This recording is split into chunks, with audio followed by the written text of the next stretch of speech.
Also tonight, the Pacific Northwest on the brink. Days of record rains triggering historic flooding and mudslides, driving hundreds from their homes and forcing some harrowing rescues. Washington State feeling the brunt of the unfolding disaster. Miguel Almaguer is there for us.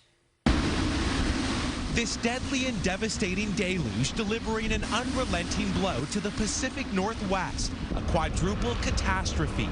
Record rain, fierce flooding, whipping winds, and multiple mudslides. They're in a bad way out there. There's a lot of water, and it's only getting higher. With northern Washington State in the storm's bullseye, more than 500 people have been forced from their homes as daring rescues unfold near the Canadian border. Child with them holding, it's a very small child. The Coast Guard plucking a baby, 3 children and 6 adults from fast rising waters. In just hours, 6 inches of rain swamped the region, a state of emergency amid these deadly conditions. It's bad. It's pretty deep. It's fast. Sarah Ivanhoe and her 15-year-old son wading through freezing water until fishing boats could rescue them. It was up to our knees, our ankles, and outside in our yard. For me, it was like up to my waist in some spots.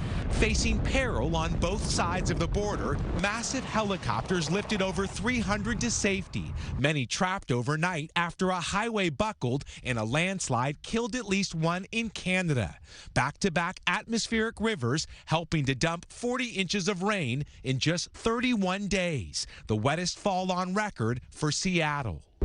With climate change fueling the intensity and frequency of storms like these, powerful gusts nearly toppled a big rig over the side of a towering bridge as landslides reshape the geography here. The brunt of the storm has passed, but not the flooding. Tonight, one disaster now followed by another for a region still deep in misery. And Miguel, we know a lot of folks still without power, but about that flooding, I know the rain is receding. What about the floodwaters? Well, Lester, the flooding could persist for several more days. We know rivers in this area are still cresting, and it may be some hours until they start to finally recede. And adding insult to the misery, 90% of the West tonight remains in extreme drought. This is one of the very few areas that doesn't need more water. Lester. All right, Miguel, thank you. Was he a